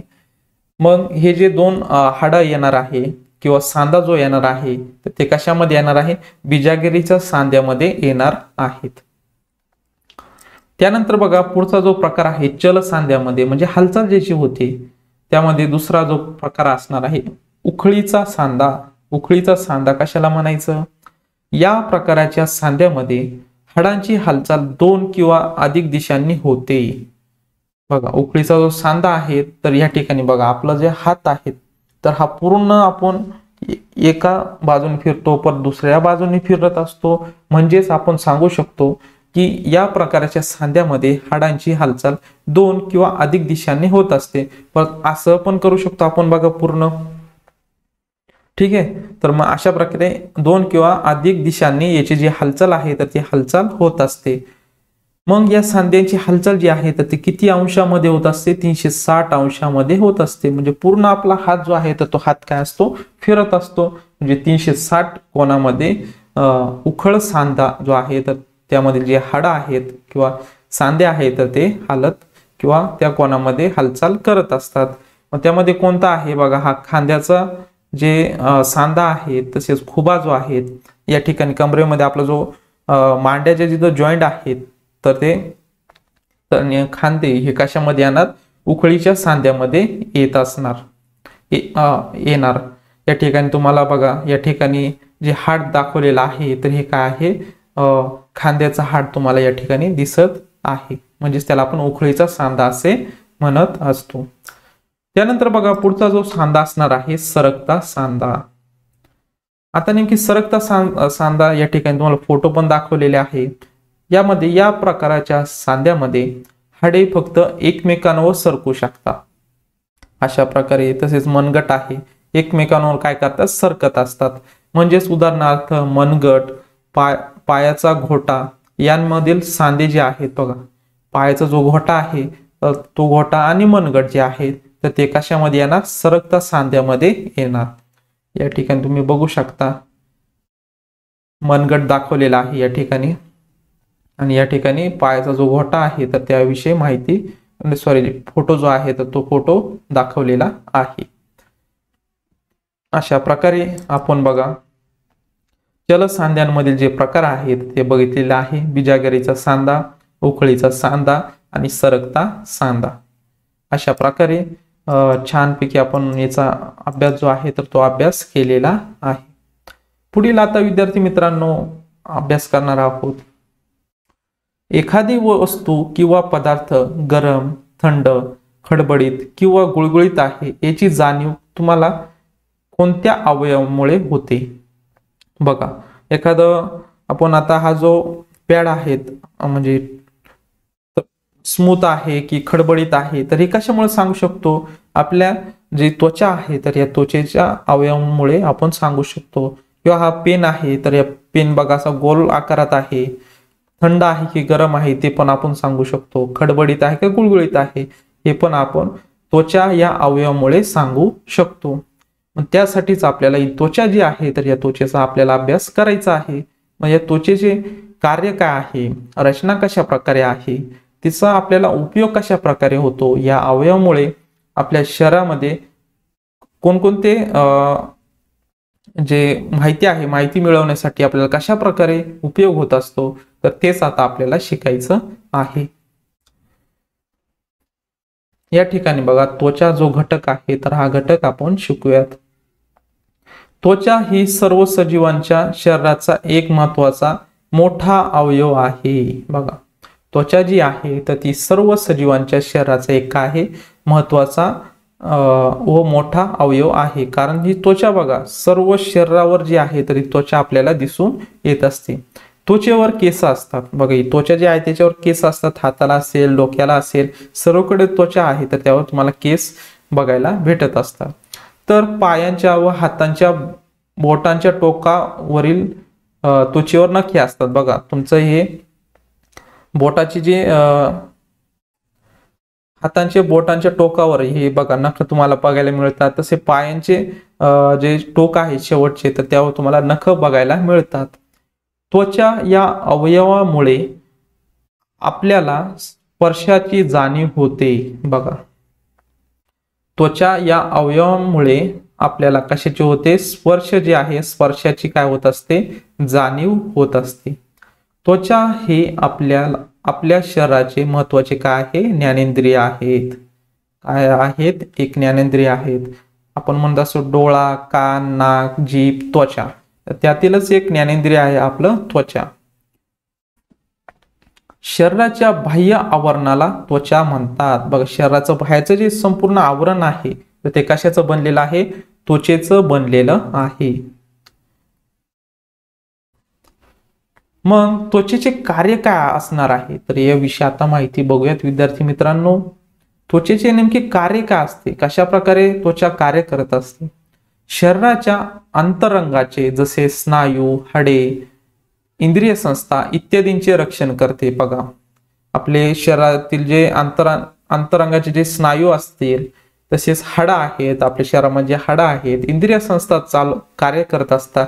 मग याचं रक्षण जे आहे तर रक्षण कोण करत असतं, त्वचा करत असते. तसेच बघा शरीरातील जी आर्द्रता आहे तर ती आर्द्रता राखून ठेवण्यास मदत कोण करत असते, त्वचा करत असते. त्यानंतर बघा डी जीवनसत्वाची निर्मिती करणे. बघा आपल्या शरीराला जे डी जीवनसत्व खूप महत्वाचं असतं व ते गरजेचं पण असतं आपल्या शरीराला. मग त्याची निर्मिती कोण करत असतं, ती त्वचा जी आहे तर ती त्वचा डी जीवनसत्वाची काय करत असते, निर्मिती करत असते. शरीरातील घाम बाहेर टाकून शरीरातील तापमानावर नियंत्रण ठेवणे. बघा शरीरातून आपल्या घाम बाहेर येत असतो, मग हे घाम बाहेर टाकण्याचं कार्य कोण करत असतं तर ही त्वचा जी आहे तर ही त्वचा करत असते. व शरीरातील जे तापमान आहे मग तापमान जे नियंत्रित ठेवण्याचं काम त्वचा करत असते। त्यानंतर बघा उष्णता, थंडी यांपासून त्वचा जी आहे तर ती त्वचा संरक्षण करत असते। बघा उन्हाळ्याच्या दिवसामध्ये आपल्या शरीराला बघा ऊन म्हणजे आपल्या शरीरातील जे आंतरिंद्रिय असते, स्नायू, हाडे, मग यांचं संरक्षण उष्णतेमध्ये कोण करत असतं? उन्हाळ्याच्या दिवसांमध्ये त्वचा करत असते। तशाच प्रकारे थंडीमध्ये सुद्धा त्वचाच आपल्या शरीराचं जे आहे तर ते संरक्षण करत असते। त्वचा स्पर्श इंद्रिय म्हणून कार्य करत असते। त्वचेमुळे आपल्याला एखाद्या गोष्टीला स्पर्श इंद्रिय म्हणून काय करत असते? कार्य करत असते। तर अशा प्रकारे विद्यार्थी मित्रांनो त्वचेचे जे कार्य आहे तर हे त्वचेचे कार्य आपण बघितलेले आहे। त्यानंतर बघा विद्यार्थी मित्रांनो पुढील जो घटक आहे तर तो पुढील घटक बघूयात। त्वचेची रचना। आता पुढील आपल्याला घटक जो आहे तर तो घटक अभ्यासायचा आहे, त्वचेची रचना। मग मानवी त्वचा ही मुख्यत्वे 2 थरांची बनलेली असते। बघा मानवी ही त्वचा जी आहे सर्व आपल्या शरीरावर दिसत आहे तर ही 2 थरांची असते। किती थर आहेत? 2 थरांची असते। सर्वात वरच्या थराला बाह्य त्वचा म्हणत असतात। या ठिकाणी तुम्हाला दिसत आहे बाह्य त्वचेचे जे आवरण आहे, या ठिकाणी तुम्हाला केस दिसतील बघा, हे केस आहेत। यावरून तुम्ही अंदाज बांधू शकता की आपल्या त्वचेमध्ये 2 थर असतात। वरचा जो थर आहे तो ती बाह्य त्वचा आहे आणि त्यानंतर बघा त्या खालील थराला अंतत्वचा म्हणत असतात। बघा बाह्य त्वचा, दुसरा जो थर असणार आहे तो असणार आहे अंतत्वचा असणार आहे। त्या खालील रक्तवाहिन्या व मज्जातंतूचे जाळे असते, त्याच्या खालील उपत्वीचा थर असतो। बघा याच्या खाली जे तुमच्या शिरा असतील, रक्तवाहिन्या असतील, तसेच बघा मज्जातंतूचे जे जाळे आहेत तर तुम्हाला या ठिकाणी बघायला मिळतात। या स्तराला काय म्हणत असतात? उपत्वीचीय थर म्हणत असतात। काय म्हणत असतात? उपत्वीचीय थर। तो शरीराचे तापमान जे आहे तर ते तापमान नियंत्रित करण्याचे काम करतो। बघा जो आपला उपत्वीचीय थर जो आहे तर तो काय करत असतो? शरीराचे तापमान जे आहे तर ते तापमान नियंत्रित करण्याचे काम करत असतो। बाह्य त्वचेचे वेगवेगळे थर असतात। बघा बाह्य त्वचा जी आहे या ठिकाणी तुम्हाला दिसत आहे तर इथे वेगवेगळे प्रकार आपल्याला बघायला मिळतात। त्यानंतर बघा विद्यार्थी मित्रांनो त्वचेची जी रचना आहे त्याविषयी आपण माहिती बघितलेली आहे। आता पुढील माहिती घेऊयात। उन्हाळ्यात चालल्यामुळे अथवा उन्हात खेळल्यामुळे काय होते? बघा उन्हात जेव्हा आपण खेळतो तेव्हा आपल्याला शरीराला जे आहे जास्त उष्णता जाणवते, त्यामुळे आपल्या शरीरात खूप सारा घाम जो आहे तो घाम बाहेर आलेला आपल्याला दिसून येत असतो। तसेच बघा उन्हात आपली त्वचा जी आहे ती त्वचा पण काळी पडलेली आपल्याला दिसून येत असते। म्हणजेच उन्हातून चालून आलो किंवा अथवा खेळत राहिलो तर आपण थकतो। साहजिकच आहे उन्हात काय होत असतं, जास्त उष्णता लागल्यामुळे शरीरातून घामाच्या वाटे आपलं जे घामावाटे काय होत असतं तर पाण्याचं जे प्रमाण आहे तर ते पाण्याचं प्रमाण कमी होत असतं। साहजिकच आपल्या शरीरातील पाण्याचं प्रमाण कमी झालं तर नक्कीच आपण थकणार आहोत। पण त्याच वेळी आपली त्वचा ओलसर झालेली दिसते। जेव्हा आपल्या शरीरातील घाम निघून जातो तेव्हा ती त्वचा जी आहे आपली हाताची असतील, इथे काखेमध्ये सुद्धा आपल्याला ओलसर झालेली दिसते। यालाच आपण घाम म्हणत असतो। काय म्हणत असतो? घाम म्हणत असतो। आपल्या त्वचेमध्ये घाम तयार करणाऱ्या ग्रंथी असतात, त्यांना आपण घर्मग्रंथी असे म्हणतो। ज्या ग्रंथीमधून घाम बाहेर येत असतो त्यालाच आपण काय म्हणत असतो? घर्मग्रंथी असे म्हणत असतो। आपण उन्हात खेळलो किंवा इतर कारणाने शरीराला श्रम झाले की शरीराचे तापमान वाढते, तेव्हा घामाची निर्मिती होते। बघा आपण जेव्हा उन्हाळ्यात क्रिकेट खेळतो, इतर जे काही खेळ आहे तर ते खेळत असतो, तर इतर कारणाने शरीराला काय होते? श्रम झाले की शरीराचे तापमान काय असते? वाढते, तेव्हा घामाची निर्मिती होते व आपल्या शरीराचे तापमान जे आहे तर ते कमी होण्यास मदत होते। जेव्हा आपल्या शरीरातील तापमान वाढलं की जे घर्मग्रंथी आहे यातून घाम बाहेर पडतो व आपल्या शरीराचं जे तापमान आहे तर ते तापमान कमी आणि जे मेंटेन आहे तर ते मेंटेन ठेवण्याचं काम जे आहे तर ते शरीर करत असतं. मग तुम्हाला प्रश्न पडलेला असेल, आपल्या शरीराचे जे नॉर्मल टेम्परेचर आहे, साधारण तापमान जे आहे तर ते किती असलं पाहिजे, तर आपलं साधारण तापमान जे आहे तर ते 37°C असलं पाहिजे. तर यावर तुम्हाला प्रश्न येऊ शकतो. आपल्या शरीराचे जे तापमान आहे तर ते नेहमी 37°C जवळपास असले पाहिजे. 36, 37, 38 यामध्ये असले पाहिजे.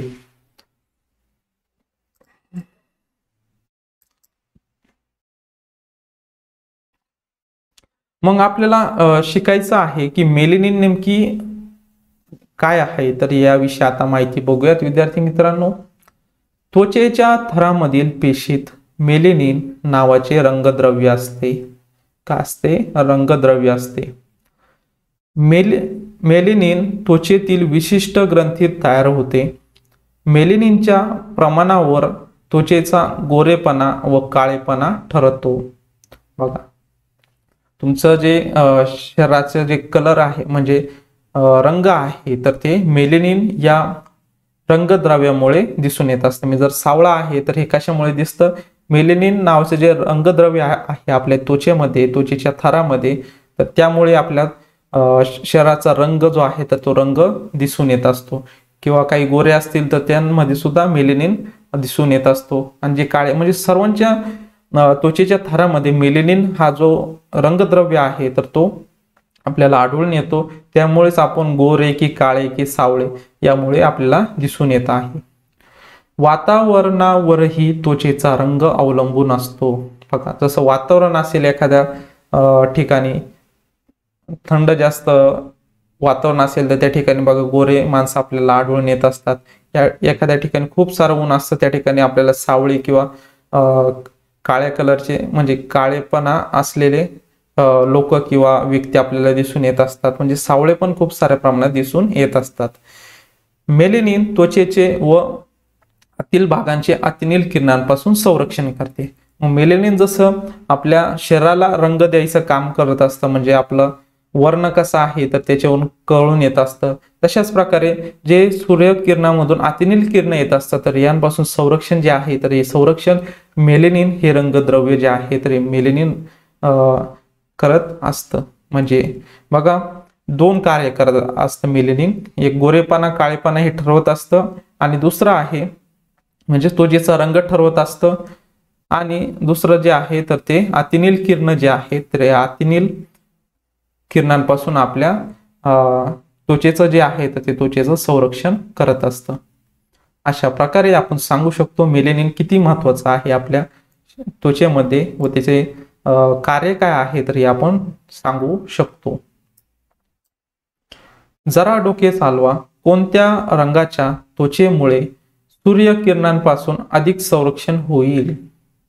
बघा, कोणत्या रंगाच्या त्वचेमुळे सूर्यकिरणांपासून अधिक संरक्षण होईल यावर तुम्हाला या प्रश्नाचं उत्तर द्यायचं आहे. घाम आल्याने शरीराचे तापमान कमी होते का? या ठिकाणी बघा, याचं उत्तर आपले बघा, घाम आल्यानंतर आपल्या शरीराचे तापमान जे आहे तर ते कमी होण्यास मदत होते. तर हे बरोबर आहे. घाम आल्याने आपल्या शरीराचे तापमान कमी करण्यास मदत होत असते. या प्रश्नाचं उत्तर तुम्हाला लिहायचं आहे. वरील प्रश्नाचं उत्तर जे आहे तर हे तुम्हाला होमवर्क असणार आहे.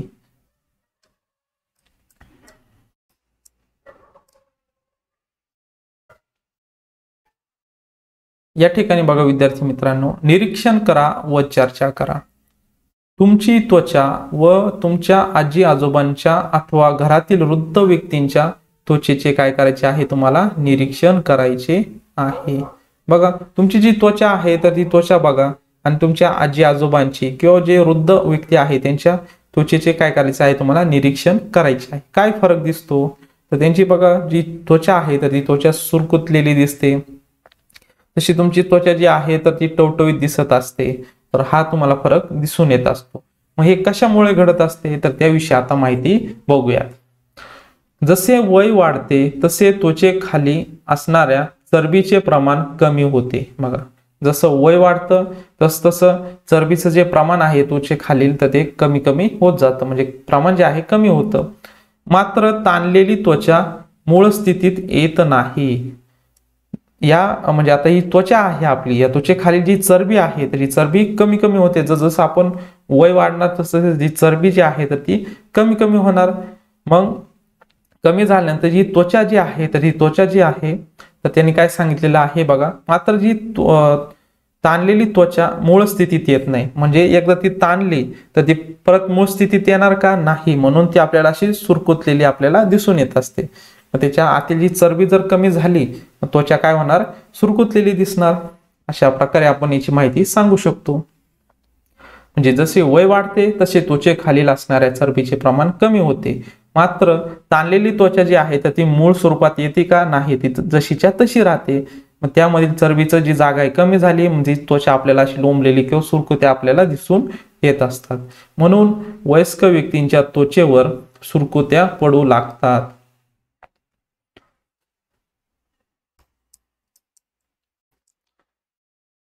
त्यानंतर बघा विद्यार्थी मित्रांनो, माहित आहे का तुम्हाला आपल्या केसांचा रंग मेलॅनिन मुळेच ठरतो. बघा मेलॅनिनचे आपण वरती पण माहिती बघितलेली आहे. या ठिकाणी मेलॅनिन जसं आपल्याला त्वचेचा रंग सांगत असतं किंवा रंग ठरवत असतं, तसेच अतिनील किरणापासून संरक्षण करत असतं.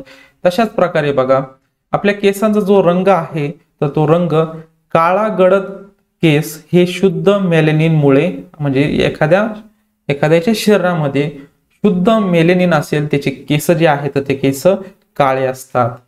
तर एखाद्या व्यक्तीचे जर केस भुरे किंवा पांढरट केस असतील तर त्यामध्ये बघा मेलॅनिन मधील गंधकामुळे, बघा मेलॅनिन मध्ये जे गंधक आहे त्याच्यामुळे जे केस जे आहेत ते भुरे आणि पांढरट केस होत असतात. आणि एखाद्या व्यक्तीचे केस जर तांबडे केस असतील तर हे मेलॅनिन मध्ये लोह असल्यामुळे, बघा मेलॅनिन मध्ये गंधक आणि लोहांमुळे बघा कशा प्रकारे आपल्या शरीरामध्ये बदल दिसून येत असल्याने आपल्याला पाहावयास मिळतं. तांबडे केस असले त्यामध्ये लोह जास्त असतं, मेलॅनिन मधल्या लोहांमुळे ते तांबडे केस होत असतात.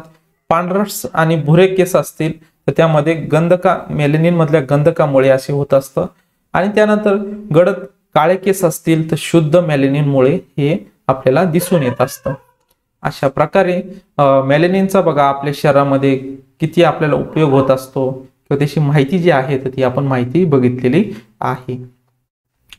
हे नेहमी लक्षात ठेवा. बघा विद्यार्थी मित्रांनो काय सांगितलेलं आहे, आपल्या त्वचेच्या आरोग्यासाठी ती स्वच्छ ठेवणे महत्वाचे असते. बघा आपल्या त्वचेच्या आरोग्यासाठी जी त्वचा आहे तर ती त्वचा स्वच्छ ठेवणे महत्वाचे असते. त्वचेच्या रंगावरून भेदभाव करणे हे अशास्त्रीय व गैर असून कृत्रिमरित्या गोरे होण्याचा अट्टास टाळावा. बघा एखादा व्यक्ती सावळा असेल, एखादा व्यक्ती काळा असेल, एखादा व्यक्ती गोरा असेल, त्यावरून आपण त्यामध्ये भेदभाव करता कामा नये, कारण हे काय अशास्त्रीय आहेत. म्हणजे सर्व म्हणजे गोरे चांगले असतात का तर नाही, काही काळे पण हुशार असतात, काही गोरे पण सावळे, म्हणजे यांमध्ये आपण भेदभाव केला पाहिजे नाही. तसेच बघा कृत्रिमरित्या गोरे, आता समजा एखादा व्यक्ती जो आहे तर तो व्यक्ती सावळा असेल किंवा काळा वर्ण असेल त्याचं, तर त्यांनी गोरं होण्याचं काय करायचं, अट्टास जो आहे तर तो अट्टास टाळला पाहिजे की मी गोरं झालं पाहिजे, कारण ते शक्यच नाहीये ना. कारण कृत्रिमरित्या गोरे होण्याचा जो अट्टास आहे तर त्यांनी टाळला पाहिजे, कारण त्याचा काहीच उपयोग होणार नाही. जे नॅचरल आहे तर ते नॅचरलच राहणार आहे.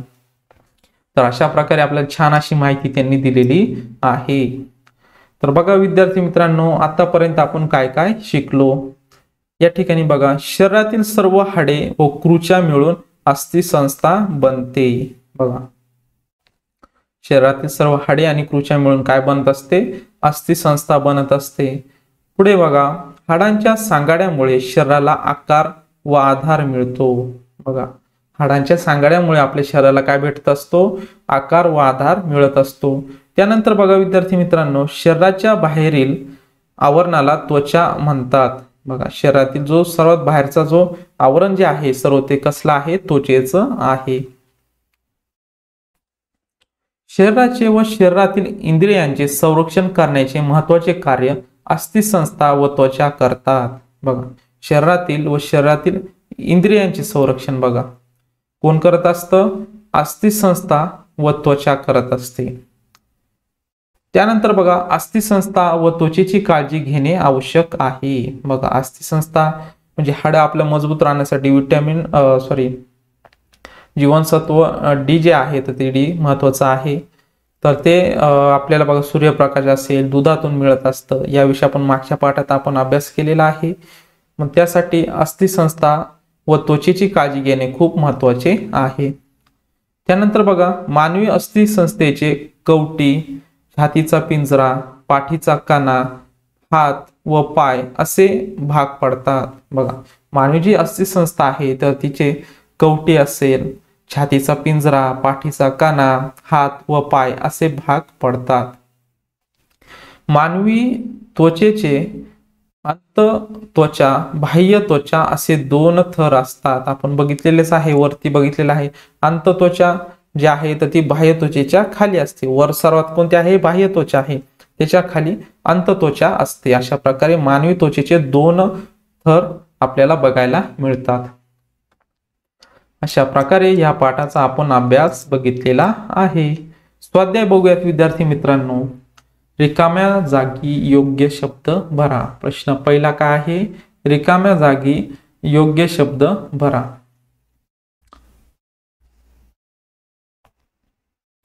पहिला रिकामी जागा काय आहे? बघा, ज्या ठिकाणी दोन किंवा दोन पेक्षा जास्त हाडे जोडलेली असतात त्या जोडणीला काय म्हणत असतो आपण? सांधा म्हणत असतो. पण या ठिकाणी बघूयात विद्यार्थी मित्रांनो. या ठिकाणी आपल्याला या प्रश्नाचं उत्तर मिळून जाणार आहे. सांधा म्हणत असतो त्याला. ज्या ठिकाणी दोन किंवा दोन पेक्षा जास्त हाडे जोडली जातात त्या जोडणीला आपण काय म्हणत असतो? सांधा असे म्हणत असतो.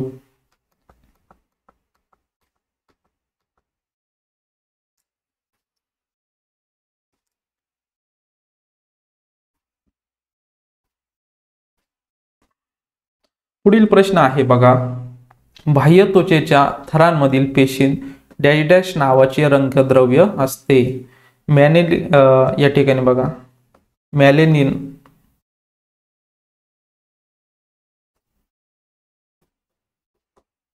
या ठिकाणी बघा, त्वचेच्या थरामधील पेशीत काय असते? मॅलेनिन नावाचे रंगद्रव्य असते.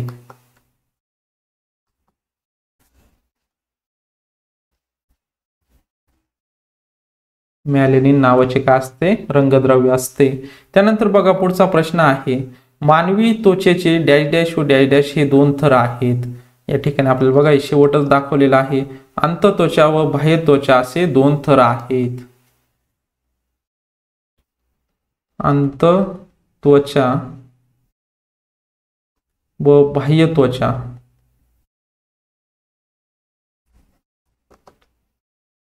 या ठिकाणी तुम्हाला या प्रश्नाचं उत्तर मिळून जाणार आहे. असे दोन थर आपण बघितलेले आहे. पुढचा प्रश्न बघा, मानवी अस्थिसंस्था डॅश डॅश भागात विभागली जाते. मानवी अस्थिसंस्था जी आहे तर ती दोन भागात विभागली जाते. हे दोन कोणकोणते भाग आहेत तर ते आता त्याच्याविषयी पण माहिती घेऊयात. आपण माहिती घेतलेली आहे. या ठिकाणी बघा, अक्षीय सांगाडा आहे. दोन प्रकार पडतात, त्यामधील एक अक्षीय सांगाडा आहे आणि दुसरा आहे उपांग सांगाडा.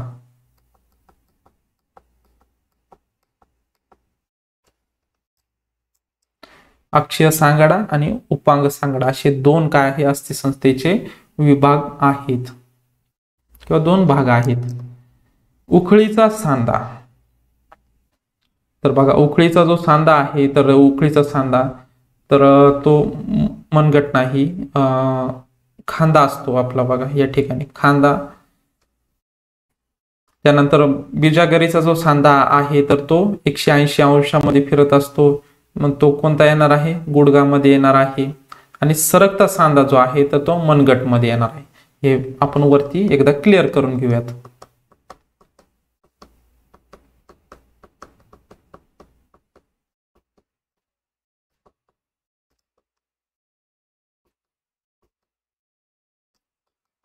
खाली गेलं, एक मिनिट.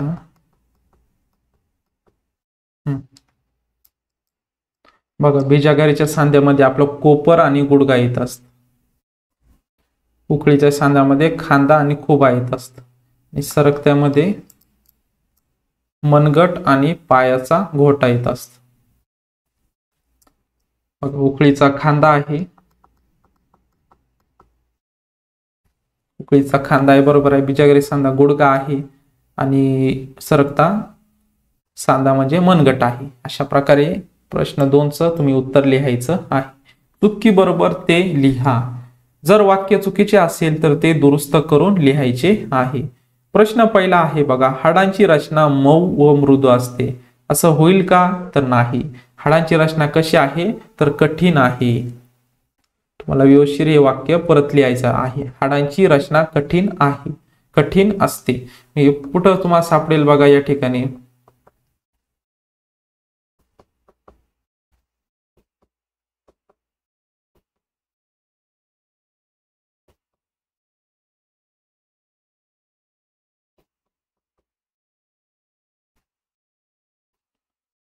या ठिकाणी आपण बघूयात विद्यार्थी मित्रांनो.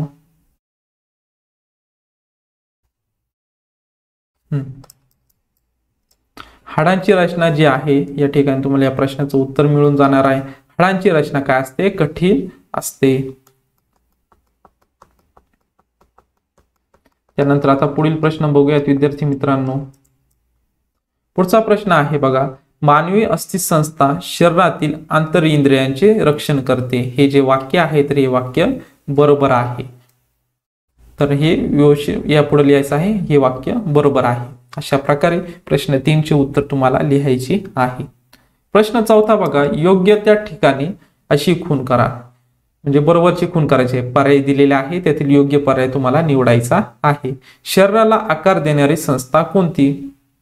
शरीराला आकार कोणती देते? अस्थि संस्था जी आहे, 3 नंबरचा ऑप्शन येणार आहे, अस्थि संस्था. पुढचा प्रश्न आहे बघा, पायांची व हातांची बोटे या प्रकाराचा सांधा असतो. बघा, पायांची आणि हातांची बोटे यामध्ये सरकता सांधा असतो. कोणता? सरकता सांधा. पायांची जी हाताची बोटे असते एकमेकांना फक्त ती सरकता म्हणून सरकता सांधा या प्रश्नाचं उत्तर येणार आहे. पुढील प्रश्न बघा विद्यार्थी मित्रांनो, खालील प्रश्नांची उत्तरे तुमच्या शब्दात लिहायची आहे. प्रश्न पहिला बघा, तुमच्या शरीरातील त्वचा कोणकोणती कार्य करते? बघा, तुमच्या शरीरातील त्वचा जी आहे तर ती त्वचा कोणकोणती कार्य करते? आपली जी त्वचा आहे तर ही त्वचा काय करत असते? हाडांचं संरक्षण करत असते. तसेच आंतरिंद्रिय जे आहे तर यांचं पण संरक्षण करत असते. याविषयी अजून तुम्हाला भरपूर माहिती आपण या पाठामध्ये घेतलेली आहे, ती तुमच्या शब्दामध्ये त्यामध्ये लिहायची आहे. थोडी वाक्यरचना चुकली तरी चालेल, पण नक्कीच तुम्ही तुमच्या भाषेमध्ये ती तुम्हाला त्या प्रश्नाचं उत्तर लिहायचं आहे. हाडांचं संरक्षण करते, आंतरिंद्रियांचं संरक्षण करत असते. तसेच सूर्यकिरणां त्वचेमध्ये मेलॅनिन नावाचा जो रंगद्रव्य आहे त्यामुळे आपल्या जे सूर्यापासून येणारे अतिनील किरण आहेत त्यांपासून आपलं संरक्षण करत असते. त्यानंतर आपल्या त्वचेचा रंग जो आहे तर ते मेलॅनिन नावाच्या रंगद्रव्यामुळे ठरत असतो. असं व्यवस्थित या प्रश्नाचं उत्तर लिहायचं आहे. दुसरा प्रश्न बघा, तुमच्या शरीराची हाडे मजबूत व निरोगी राहण्यासाठी तुम्ही काय कराल? बघा, आपण मागील पाठामध्ये जीवनसत्व तसेच इतर खनिजे जे आहेत तर त्यांविषयी आपण माहिती बघितलेली आहे. मग आपल्या हाडांसाठी जे महत्वाचे जे खनिज आहेत तसेच जीवनसत्व जे आहे विटॅमिन डी, जीवनसत्व डी असेल तर हे कोणत्या घटकांमधून मिळतात तर त्याविषयी आपण माहिती बघितलेली आहे. मग ते कोणत्या अन्न घटकांद्वारे आपण आपल्या शरीरामध्ये जाईल त्यासाठी आपण कोणकोणते अन्न घटक खाल्ले पाहिजे तर त्याचा अभ्यास केला पाहिजे आणि ते अन्न घटक आपल्या आहारामध्ये आले पाहिजे, जेणेकरून तुमच्या शरीरातील हाडे मजबूत व निरोगी राहण्यासाठी तुम्हाला नक्कीच मदत होणार आहे. पुढचा प्रश्न बघा विद्यार्थी मित्रांनो, मानवी अस्थिसंस्थेचे कार्य कोणते? बघा, मानवी अस्थिसंस्थेचे कार्य कोणते आहेत? मग शरीराची हालचाल करणे, तसेच शरीराला आकार देणे, आधार देणे, हे काय आहे? मानवी अस्थिसंस्थेचे कार्य आहे. तसेच इतर जे कार्य आहे तर तुम्ही या पाठामध्ये तुम्ही शिकलेले आहात ते तुमच्या भाषेमध्ये तुम्हाला लिहायचं आहे. त्यानंतर बघा, पुढील प्रश्न बघा विद्यार्थी मित्रांनो, आपल्या शरीराची हाडे मोजण्याची कारणे सांगा. बघा, आपल्या शरीरात जे हाडं आहेत तर ही हाडं मोजण्याची कारणे काय आहेत? तर बघा, कधी अपघात झाला आपल्याला किंवा दुखापत झाली तर त्यामध्ये आपलं हाड मोडू शकतो. पण त्याविषयी आपलं त्याच्यावर निदान होण्यासाठी आपल्याला हाडे मोजण्याची गरज भासलेली आहे. जेणेकरून नेमकी कोणतं हाड मोडलेलं आहे, त्यासाठी नेमकी कोणता उपचार घेतला पाहिजे, यामुळे शक्य झालेलं आहे. म्हणून आपल्या शरीराची हाडे मोजण्याचं आपल्याला खूप सारा उपयोग जो आहे तर तो झालेला आहे. हाडांचे प्रकार किती व कोणकोणते? हाडांचे प्रकार आपण वरती बघितलेले आहेत, तर या ठिकाणी तुम्हाला दाखवून देतो एकदा.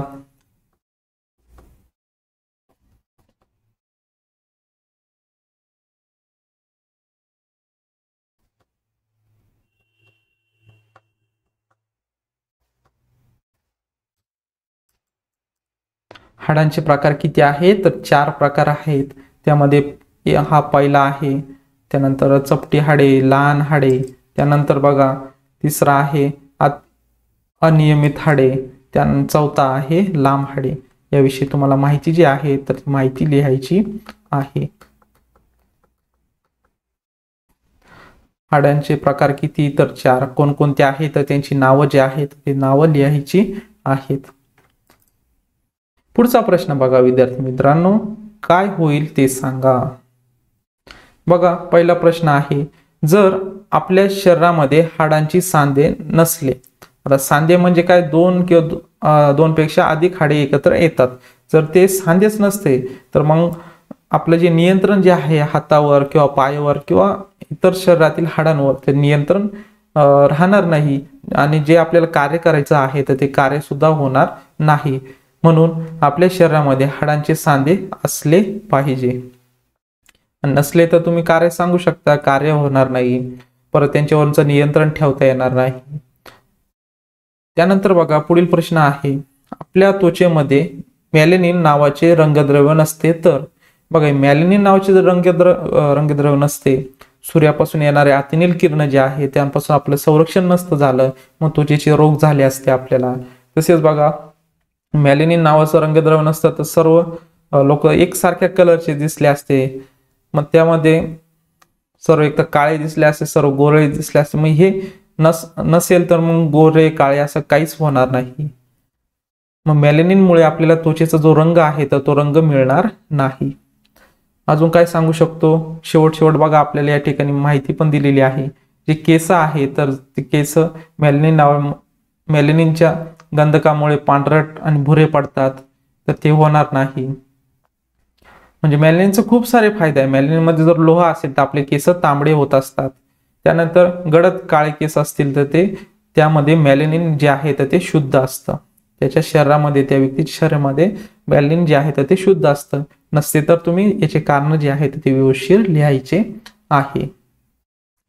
पुढचा प्रश्न बघा विद्यार्थी मित्रांनो, आपल्या शरीरातील मणक्याच्या 33 हाडांच्या साखळीऐवजी फक्त एक सलग हाड असते तर? बघा, आपण बघितलेलं आहे 33 हाडे असतात. जर ही 33 हाडांच्या साखळीऐवजी एकच असं संपूर्ण एक हाड असतं, संपूर्ण पाठीचा जो काना आहे संपूर्ण एक हाड असतं, तर काय झालं असतं? आपल्याला वागता नसतं आलं, व्यवस्थित हालचाल सुद्धा करता आली नसती. चुकून अपघात झाला आणि ते हाड मोडलं तर ते नीट होण्यासाठी सुद्धा खूप कालावधी गेला असता. अशा प्रकारे विविध वेगवेगळे जे कारण आहेत ते कारण तुम्ही सांगू शकता. त्यानंतर बघा, आकृती काढा. सांध्यांचे विविध प्रकार. सांध्यांचे बघा कोणकोणते प्रकार आहेत, या ठिकाणी त्यांची आकृती काढायची आहे. बघा,